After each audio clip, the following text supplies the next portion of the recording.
Halo semua, kembali lagi di video aku.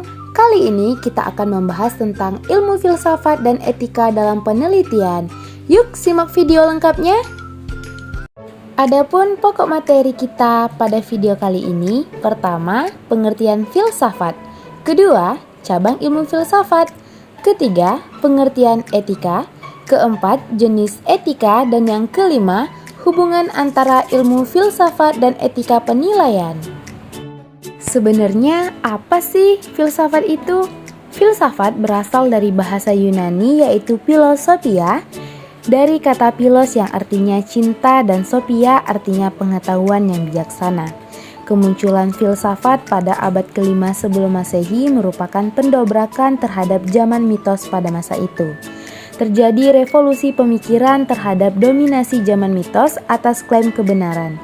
Masa ini merupakan masa penting di mana akal mulai digunakan dalam upaya mencari kebenaran dan sumber kebenaran.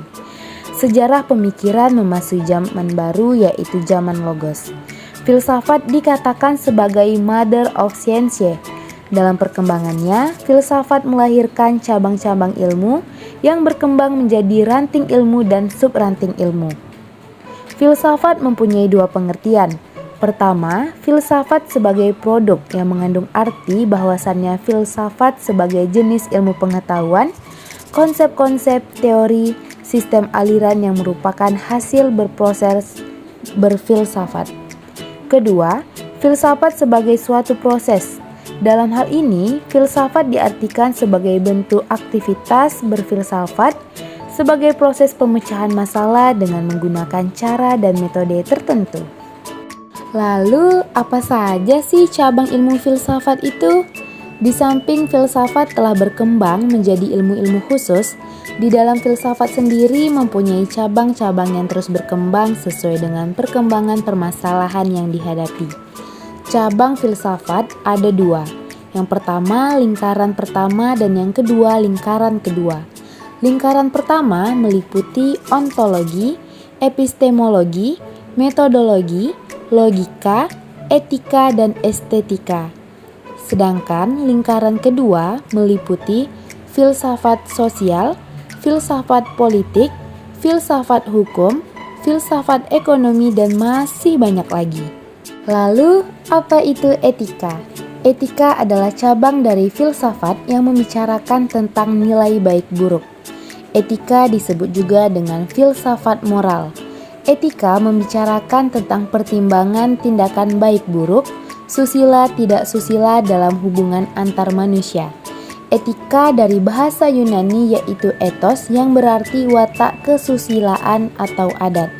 Etika ini hampir mirip dengan moral, namun keduanya berbeda. Adapun perbedaan antara etika dan moral adalah moral lebih tertuju pada suatu tindakan atau perbuatan yang sedang dinilai. Bisa juga berarti sistem ajaran tentang nilai baik atau buruk. Sedangkan etika adalah pengkajian secara mendalam tentang sistem nilai yang ada. Jadi etika adalah ilmu dari cabang filsafat yang membahas sistem nilai. Sementara moral adalah ajaran sistem nilai baik buruk yang diterima sebagaimana adanya. Namun, etika adalah kajian tentang moral yang bersifat kritis dan rasional. Secara umum, etika diklasifikasikan menjadi dua jenis. Pertama, etika deskriptif, yang berlaku menekankan pada pengkajian ajaran moral, membicarakan masalah baik buruk tindakan manusia dalam hidup bersama. Yang kedua, etika normatif, suatu kajian terhadap ajaran norma baik buruk sebagai suatu fakta. Tidak perlu mengajukan alasan rasional terhadap ajaran itu. Cukup merefleksikan mengapa hal itu sebagai suatu keharusan. Nah, etika normatif itu terbagi menjadi dua, yaitu etika umum dan etika khusus. Etika umum yang membicarakan tentang kebaikan secara umum, dan etika khusus yang membicarakan pertimbangan baik buruk dalam bidang tertentu. Lalu, apa saja keterkaitan antara ilmu filsafat dan etika dalam penelitian? Ilmu filsafat dan etika penelitian adalah dua area yang saling terkait dalam konteks penelitian ilmiah. Masing-masing memiliki peran penting dalam memastikan bahwa penelitian dilakukan dengan cara yang bertanggung jawab dan menghasilkan pengetahuan yang valid serta bermanfaat. Ilmu filsafat penelitian berfokus pada dasar-dasar teoritis dan metodologis dari proses penelitian. Ini mencakup beberapa area utama. Yang pertama, ontologi, yang mempelajari sifat realitas dan apa yang dianggap sebagai pengetahuan dalam penelitian. Misalnya, apakah realitas objektif ada di luar pengalaman manusia, atau apakah realitas sepenuhnya dibentuk oleh perspektif objektif.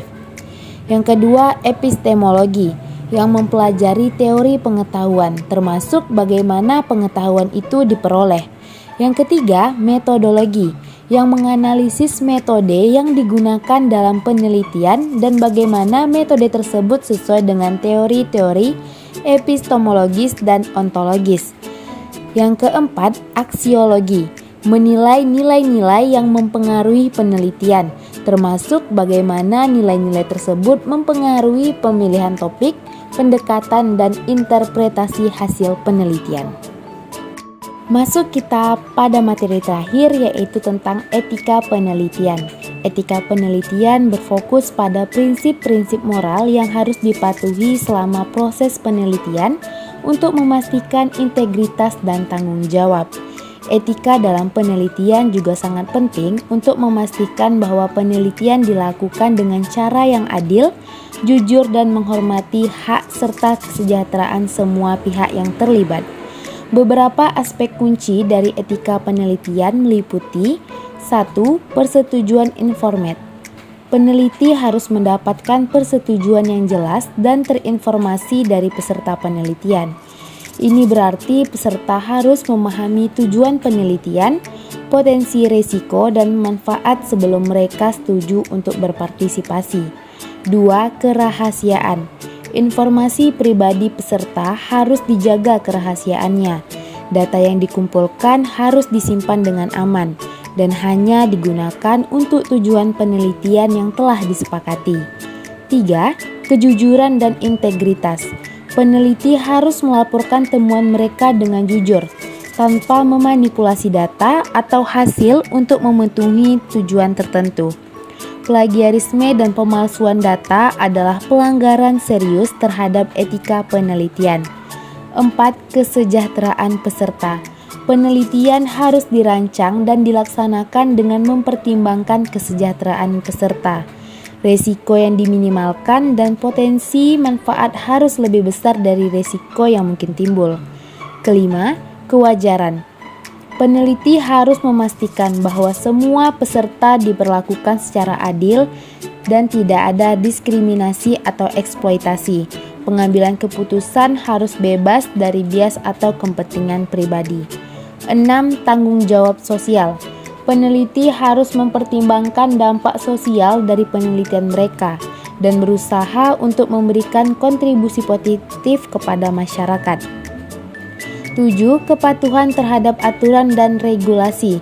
Peneliti harus mematuhi semua peraturan dan pedoman etika yang berlaku di lembaga mereka dan di negara tempat penelitian dilakukan. 8. Penghargaan terhadap karya orang lain.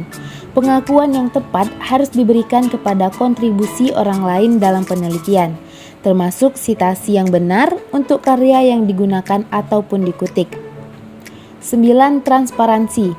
Proses penelitian harus dilakukan dengan cara yang transparan, termasuk publikasi hasil penelitian secara terbuka dan berbagi data ketika memungkinkan.